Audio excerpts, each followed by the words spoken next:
Ok, Game 3 du côté de Cégep de Matane contre Cégep de Granby. Voici la draft qui s'est préparée dans les derniers instants pour nous. Je vous mentirai pas, on a une excellente com de teamfight du côté de Matane. La seule affaire qui m'inquiète un peu, c'est comment qu'on va éventuellement kill ce Malphite-là si la game se rend jusqu'à 30 minutes. Éventuellement, c'est un problème pour le futur nous. Mais d'ici là, sinon, pour tout ce qui est des autres targets, on a assez de dégâts parce que nous aussi, on a quand même une good dead ball pour gérer avec eux. On va voir comment la game va se passer. On a vu en fait que le Yone de Ashia qui est vraiment bien réchauffé dans la dernière partie. Donc on va juste voir si on est capable de transitionner ce confort-là à cette partie-ci. Comme je dis, le Malphite va être assez spooky, mais on va voir comment que ça se passe. Donc là, la Talia, ils l'ont envoyé jungle. Ok. La Talia jungle de Robogang. Ben, en fait, c'est juste un meilleur jungle matchup pour le Jarvan, par exemple. Ça va être très chiant pour le Yone, mais ça va être très avantageux, par exemple, pour notre jungler. Puis pour notre top, ça devrait être correct. On a un Exhaust pour gérer éventuellement le Malphite ou la Kai'Sa. Principalement la Kai'Sa qui va chercher à dive in. Ça va être parfait lors des late game team fight en fait. Notre lane aussi avec MF Karma, c'est excellent. La Kai'Sa est déjà down à midlife, elle pourra pas reset. Déjà une excellente pressure du côté de Matane. Elle peut reset, mais elle va juste perdre le push en fait. Elle va perdre énormément si elle essaie de reset.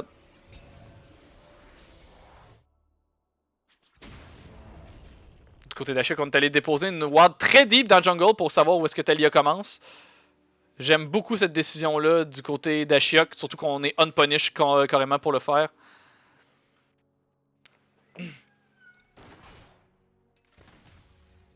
Au bot, on va juste complètement deny les premiers minions d'XP. La Kai'Sa perd les 3 premiers minions d'XP à cause du chunk qu'on a eu niveau 1. C'est excellent pour notre wave, notre game so far.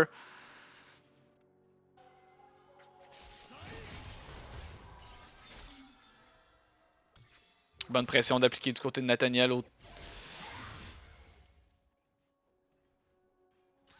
Bot aussi, ça va super bien se passer. On va proc le niveau 2 relativement bientôt.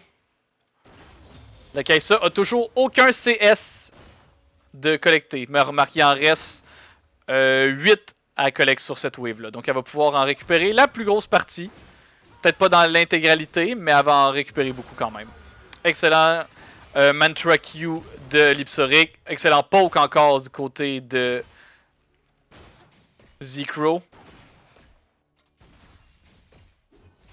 On a une énorme wave du côté du bot. Ils vont pas pouvoir tout collecter. Ça nous permet juste de continuer à poke du côté de Matane.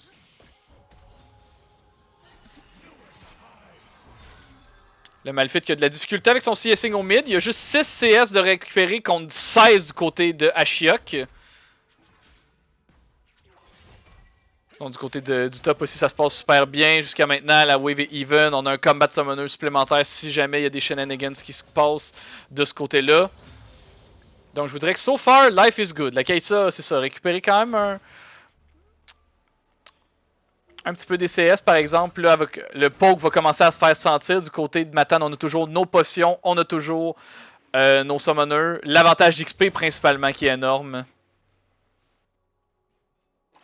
Faut juste qu'on fasse attention. On va voir Talia sur la ward bientôt. On a Jarvan par exemple qui est là pour réceptionner le gank. On décide de go sur Talia. Le stun est enclenché. On a un beau positioning du côté de Jarvan. On peut juste décider. Pas de flash sur Talia.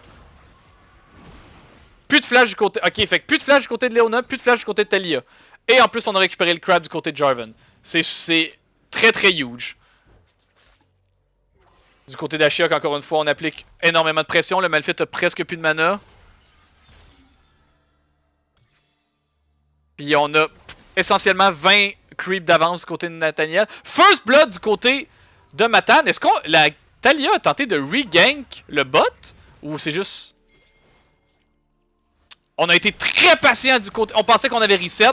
On miss le EQ flash, mais c'est juste assez malgré tout pour récupérer le First Blood sur Artmeep. Après ça, juste en isolation, le Malphite a seulement 13 CS au mid. On va être très en avance du côté de Ashiok.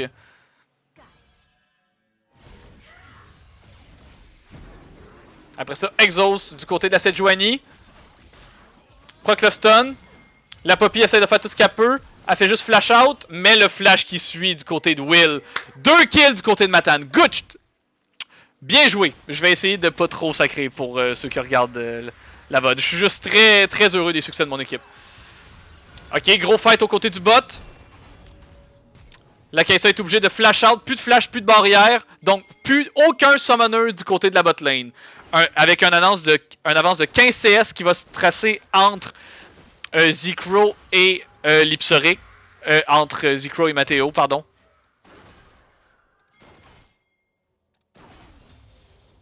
Par exemple, la wave est énorme du côté de Matan. Ça fait en sorte qu'on va avoir complètement le temps de reset et de revenir en lane pour continuer à réappliquer notre pression. On a un niveau d'avance au complet. On récupère avec le kill au mid. Avec le kill sur la Taliyah. Et c'est un autre doublé du Yone. Oh mon dieu, c'est... On va retourner voir comment ça s'est passé par exemple. Le Malphite était très low. Pendant qu'on fightait au bot.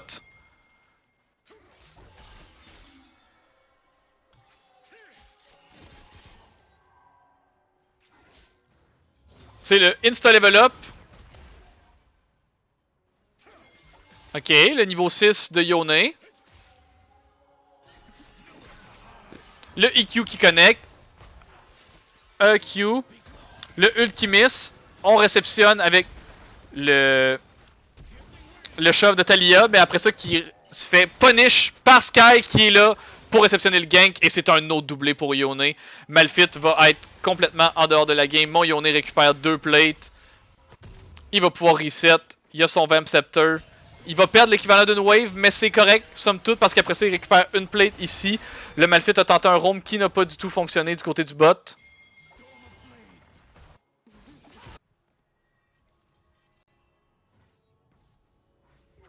On regarde encore ici. On n'a toujours pas le Unstoppable Force du côté de Malphite. On a beaucoup moins de pression. En fait, on en a presque pas du tout si on n'a pas l'ultimate de disponible. Sky qui vient de récupérer son niveau 6. La Poppy a pas de flash, elle a pas d'ult. C'est un excellent moment pour look pour un gank en fait.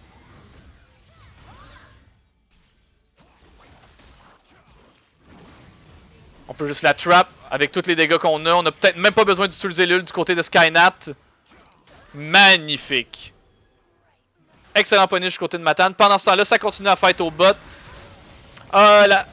La Karma qui se fait catch par exemple en dessous de la tour avec le stun, c'est vraiment malheureux par exemple. Mais remarque, on a encore un gold lead de presque 3500 à ce temps-ci de la partie. Ça va beaucoup aider la Kai'Sa récupérer en fait ce kill là au bot. Même si c'est pas elle qui est la récipiendaire du kill, ça va lui donner beaucoup d'espace, ça va lui donner un tempo advantage sur ma Misfortune pour les prochains instants. Mais au moins avec le topside qui se passe super bien, ça nous permet de récupérer les grubs. Le premier Drake qui est toujours pas tombé par exemple d'un côté comme de l'autre. J'aimerais ça qu'on soit en mesure de le récupérer rapidement du côté de Matan. Surtout avec le gold lead qu'on a au bot, en fait en jungle et au mid. Parce que pour l'instant, mon Yone a un item de compléter à 8 minutes de jeu. Il est complètement off the charts.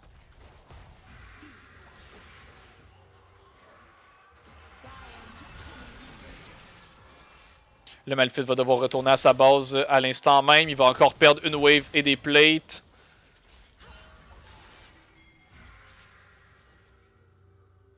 La Leona qui essaie d'aller récupérer un petit peu de vision. Du côté de Granby. MF qui va pouvoir continuer à push. Mon Yone en ce moment qui a presque dévoré la tour au complet au mid. Le Malphite, c'est un counter pick qu'on a vu pour essayer de d'atténuer en fait l'impact que Yone a eu la game précédente, mais c'est sûr que même si c'est un bon pick contre le champion, si jamais on descend 40 CS down puis qu'on donne 2 kills à Yone, l'impact en counter pick va être beaucoup plus important.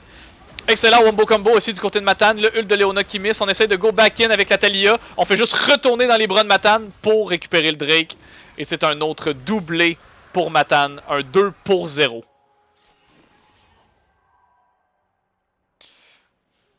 On a presque essentiellement 4500 gold d'avance encore une fois à 10 minutes. Mon Yone qui a 2300 gold d'avance à 10 minutes de jeu. La tour qui est presque déjà tombée au mid.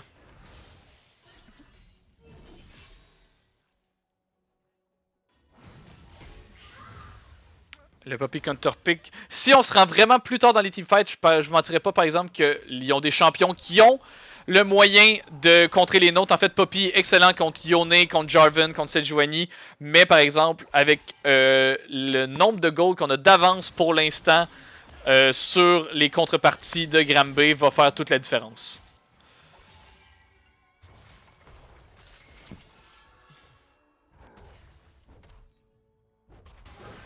On a un autre fight qui se passe au bot. La Kai'Sa qui est insta-blow-up. Le shield de Karma. On essaye de venir follow-up avec la Taliyah. Oh mon dieu. Mais quel teamfight. On vient juste redonner un autre kill à la Miss Fortune. On essayait de vouloir trade back. On a brûlé l'Ignite, mais la Karma était prête pour réceptionner. Et c'est un autre 3 kills pour 0 du côté de Matan. Donc là, je vous mentirai pas.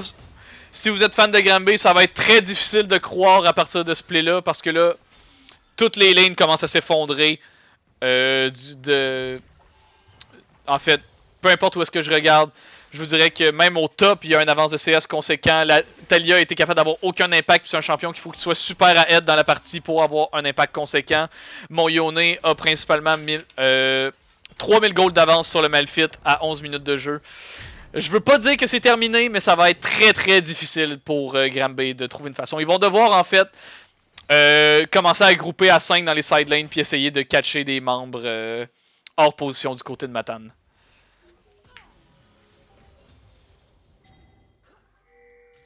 Surtout que là, on a un autre item de compléter du côté de MF. On a un item, l'avantage d'item dans tous les rôles sauf en support pour l'instant qui avantage Matan.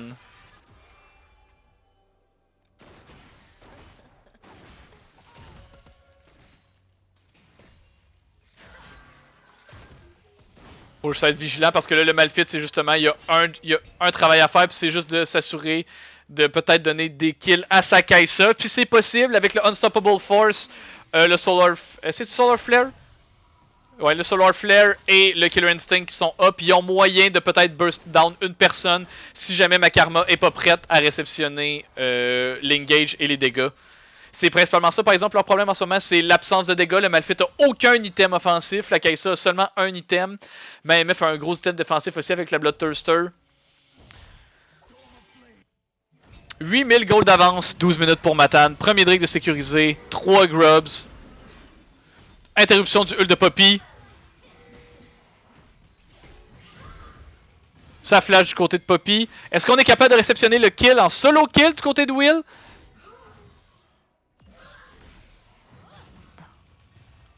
Avec le prochain W peut-être. Et c'est un solo kill de la part de la Sejuani sur la Poppy. Flash contre flash, ult contre ult, c'était magnifiquement joué du côté de Wiltix. Pendant ce temps-là, avec le Yone qui a beaucoup de temps au mid, ça lui permet de récupérer la jungle. Sky, en fait, de donner de l'espace à Sky pour récupérer la jungle de la Taliyah qui fait juste encore la mettre encore plus derrière. On réceptionne la tour au bot. On va pouvoir envoyer la Karma et la MF en mid-wave. Envoyer mon Yone en side lane. Puis là, tout le monde est complètement unleash. Presque 10 000 gold up à 14 minutes.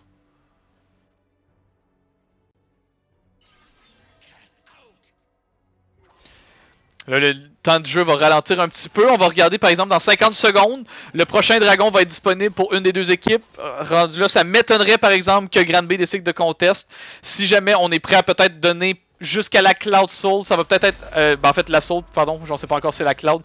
Jusqu'à la Dragon Soul, ça va être peut-être le mieux qu'ils vont avoir pour essayer de récupérer des golds, pour essayer de prendre un fight qui est à leur avantage. En ce moment, on spamping beaucoup le mid, on va essayer de full send sur la MF qu'on pense qu'il est tout seul, mais la Karma est justement derrière. Le Malphite a pas beaucoup d'options, mais MF a toujours sa barrière au besoin. Mais c'est un excellent combo. Encore une fois, c'est ce que je disais.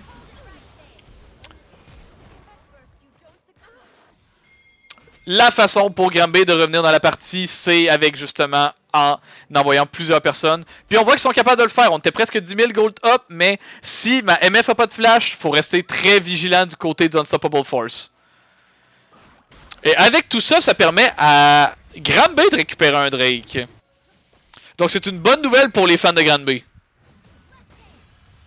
Mais pendant ce temps-là, on essaye d'appliquer beaucoup de pression en side lane. On envoie 2 membres de Matan pour récupérer la tier 2, ou peut-être juste c'est pour l'Herald qu'on veut jouer.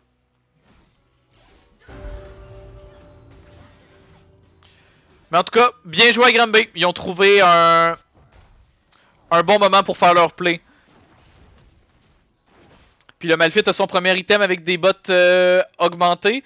Donc si on gère pas bientôt la game, en fait si on vient pas accentuer le lead qu'on a, le Malphite va devenir rapidement très difficile à tuer malgré l'avance au niveau des golds qu'on a. Mais on va avoir une grosse dépense du côté d'Ashiok. On build encore une fois vers la Infinity Edge en deuxième item. Ça va probablement être un Last Whisper du côté de Ashiok et de Z-Crow en deuxième item, respectivement.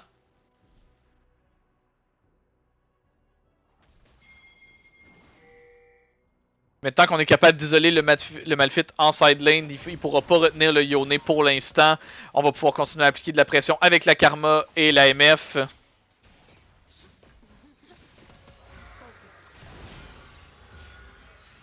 Faut faire attention par exemple pour pas check comme ça, c'est justement ils ont une excellente comp où est-ce qu'ils peuvent look pour ça. On est capable de kill au moins la Kai'Sa, fait que là il manque beaucoup de dégâts du côté de Granby. On go un peu trop deep, ce qui va tuer la Miss Fortune. Le Yone est en route. Connecte sur la Leona. Puis après ça, si on regarde aussi, il y a la Sejuani qui est en route pour interrompre la voie, l'échappatoire en fait de Granby. On va look pour kill la Poppy. La Talia qui est dans un angle vraiment fâcheux va avoir son nul pour get out au besoin dans quelques secondes. Si on fait juste il fait perdre son temps comme ça, c'est parfait aussi. Elle a l'air de vouloir look pour un execute. On va le prendre, ça il fait perdre vraiment beaucoup de temps. Mon Jarvan peut récupérer ses camps pendant ce temps-là. Et c'est un autre kill qui va pouvoir être récupéré par mon Yone. Faut faire attention, par exemple, quoique le Malphite en isolation n'a pas beaucoup de dégâts, ce qui est threatening, c'est justement c'est la Kai'Sa qui est capable de follow-up l'engage du Malphite.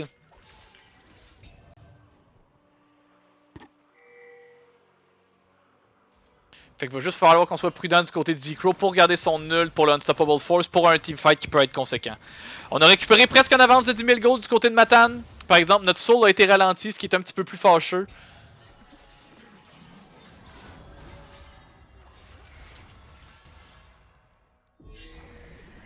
Avec l'Herald qui est proqué au mid pour get la tier 2. La tour va tomber. Pendant ce temps-là, Sejuani qui look encore au top avec la tour qui est tombée. Le match-up est de plus en plus favorable pour la Sejuani au top. Par exemple, si on veut overcommit, on a juste à back au complet. La Kai'Sa essaye de faire des plays dans les side lanes. On brûle le flash de Sejuani. Pas la fin du monde. C'est un summoner qui est important, mais qui n'est pas essentiel à l'état de la partie, contrairement à, mettons, flash de ma MF qu'on vient de perdre.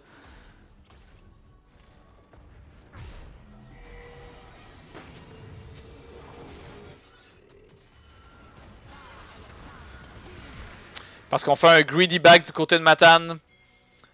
On essaie de faire plusieurs affaires en même temps. On devient un petit peu déconcentré. On est très ahead en gold, mais c'est pas une raison de relâcher l'accélérateur. Encore une fois, on se fait catch dans les side lanes. Mon Yone donne un énorme bounty à Kai'Sa. Un peu une réplique de la game 1, faut qu'on fasse attention. On s'est fait catch souvent en side lane en game 1, puis c'est ça qui nous a coûté la première partie.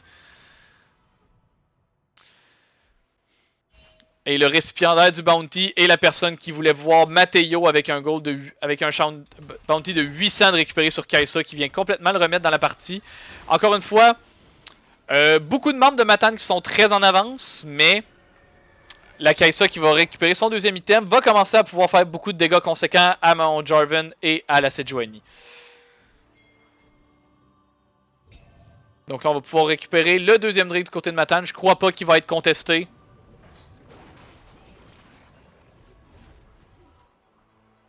L'Infinity Edge qui est complété sur Yone. L'Infinity Edge qui va être complété on-back par ma MF aussi. Après ça, on va pouvoir commencer à regarder pour les items de pénétration d'armure, pour gérer le Malphite et la Leona.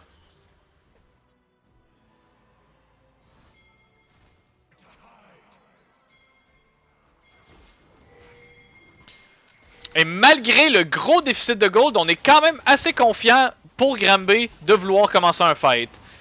Voyons voir comment ça se passe. Faut juste qu'on s'assure que le Unstoppable Force connecte pas sur la Miss Fortune. Puis sinon, ils sont juste là en spectateur puis ils peuvent rien faire. Là, Solar Flare qui connecte. La MF qui peut pas être target. Gros ult, le Malphite qui flash ult. Skynet qui est tout seul dans la front line. Par exemple, le Malphite se fait melt. Le ult qui connecte sur la Poppy. La Leona qui est dans une situation fâcheuse. Le EQ qui connecte sur la Kai'Sa aussi. On essaye de tuer la MF coûte que coûte, on n'est pas capable. Ok, c'était une situation de Drake, c'est un 3 pour 1 pour Matan. Avec le Drake qui est sécurisé. Donc c'est encore une fois une situation winning pour les capitaines.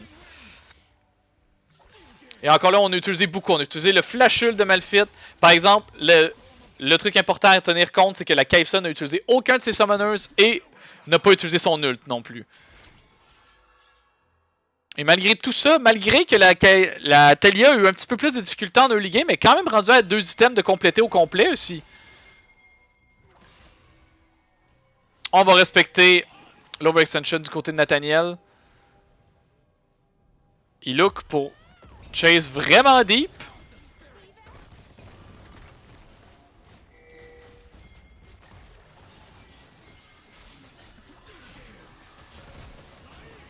On est capable de récupérer un killback au moins. C'est un 1 pour 1 du côté de Ashiok. Avec le ult et le flash de Talia de brisé. Et pendant ce temps-là, ça fait juste ouvrir complètement la porte à un Nashor du côté de Matan. Avec Kai'Sa et Malphite qui se montrent au bot. C'est un excellent timing qu'on a pour nous. Ils peuvent absolument pas contester. Et c'est juste tout simplement un Nashor gratuit. Donc on a sacrifié Nathaniel pour récupérer en plus un kill sur la Talia qui nous permet de récupérer le Baron Nashor.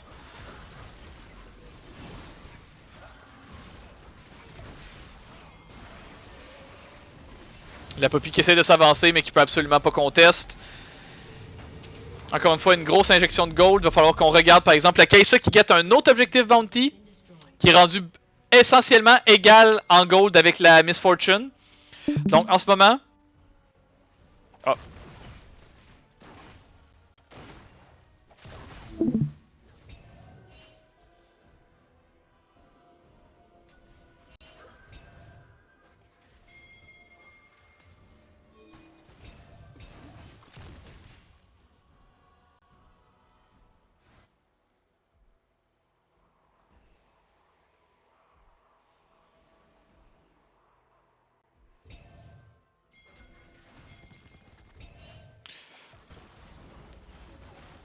Faut juste qu'on fasse attention encore une fois à pas se faire catch avec le Unstoppable Force.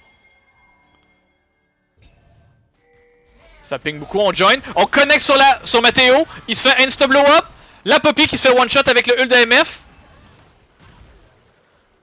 Et la main threat a été trouvée. Matteo a pas eu le temps de flash, il a pas eu le temps d'ult.